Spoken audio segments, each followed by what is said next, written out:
Welcome to 21st Sports. Football is back, and so are we. And we are talking Tampa Bay Buccaneers versus the Atlanta Falcons as these two NFC South Division rivals went at it September 11th, 2016, in their respective first games of this NFL 2016 season. Of course, we had the season opener on Thursday, but this game right here on Sunday, an early game in Atlanta, as Dirk Cutter was making his debut as coach for the Bucs in his return to Atlanta, as he had been their offensive coordinator. But this is an exciting game. It was pretty tight in the first half, and going into halftime, it was a 4-point game, 17-3, as the Bucs took the lead with just seconds left before the break, with a 23-yard touchdown pass from Jameis Winston to Charles Sims. And then coming out of the gates in the third quarter, in the second half, the Bucs come out explosive as they scored 2 touchdowns in the third quarter to make it 21 unanswered points to take the lead 31. Well, they extended their lead because they were already in the lead by 4, but now they were in the lead 31-13 after those 2 touchdowns in the fourth. The Falcons tried to mount a comeback, but they weren't able to muster enough points as the Bucs were able to keep them in check.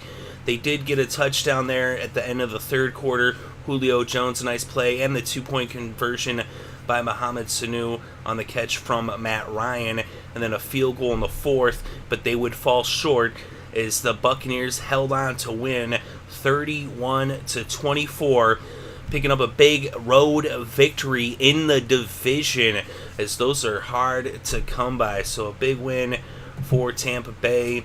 Cutter in his debut as coach, and Jameis Winston, what a performance by Winston. 4 touchdowns, 23 for 33, 281 passing yards. He also had 3 yards on the ground. And Mike Evans just 1 yard shy of the century mark with 5 catches for 99 yards and a touchdown. Doug Martin also productive on the ground with 62 yards off of 18 carries. Of course, as I said, Sims had a touchdown, Austin Seraphin-Jenkins had a touchdown, and Myers had a touchdown as well. All of those receptions from Winston passes. And then over on the Falcons side, Matt Ryan putting up 334 yards, going 27 for 39 with 2 touchdowns. But not much going on the ground. Of course, Tevin Coleman, although he did just have 22 rushing yards for the Falcons, he did have 95 receiving yards off of 5 catches. But Sanu and Jones both got in the end zone for the Falcons for those 2 touchdown passes from Ryan. Of course, the penalties did hurt the Falcons in this game, as they had almost twice as many penalty yards, with 7 penalties for 74 penalty yards. And the Bucs, although they had just 1 less penalty with 6 penalties, only 48 penalty yards. So costly mistakes did hurt the Falcons in this game. Also, both teams struggling on third down. The Bucs were just 30% on third down, 3 for 10. The Falcons just 23% on third down, 3 for 13. And of course, especially in the end there, that really cost them, as they were not able to convert on those third down situations. And of course, when you do that, the punting unit is going to come out on the field at 9 times out of 10. Pretty close on net yards, 371 to 374, with the Falcons having a slight 3-yard advantage. The Bucs getting more done on the ground, though, almost twice as many rushing yards netted, with 90 rushing yards netted on the ground for Tampa Bay, just 52 for the Falcons. The Falcons had more passing yards with the 322 netted versus 281 netted for Tampa Bay.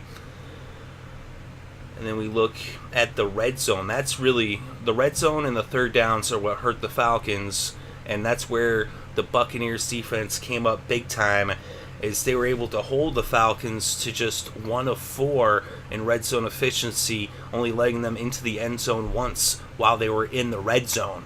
So just 25% in the red zone for the Falcons on offense. The Bucs were 1 for 2 in the red zone, 50%. Tampa Bay actually did not have the time of possession battle, but they won the game as the Falcons actually had the ball more, 32 minutes 23 seconds to 27 minutes and 37 seconds. They said those penalties, and then the Bucs coming up clutch on third downs and in the red zone, making the big plays, and of course Jameis Winston with that spectacular performance of those 4 touchdowns. And it was quite a game. But let me know what you think in the comments section below. Let me know what plays and performances stuck out to you in this game. Definitely interested to read your thoughts and opinions. Thank you very much for listening. It is greatly appreciated. Keep an eye out for more videos on all the games and also in the weeks to come. Thank you very much once again. I hope you're having a good day and having a good weekend and enjoying all the sports.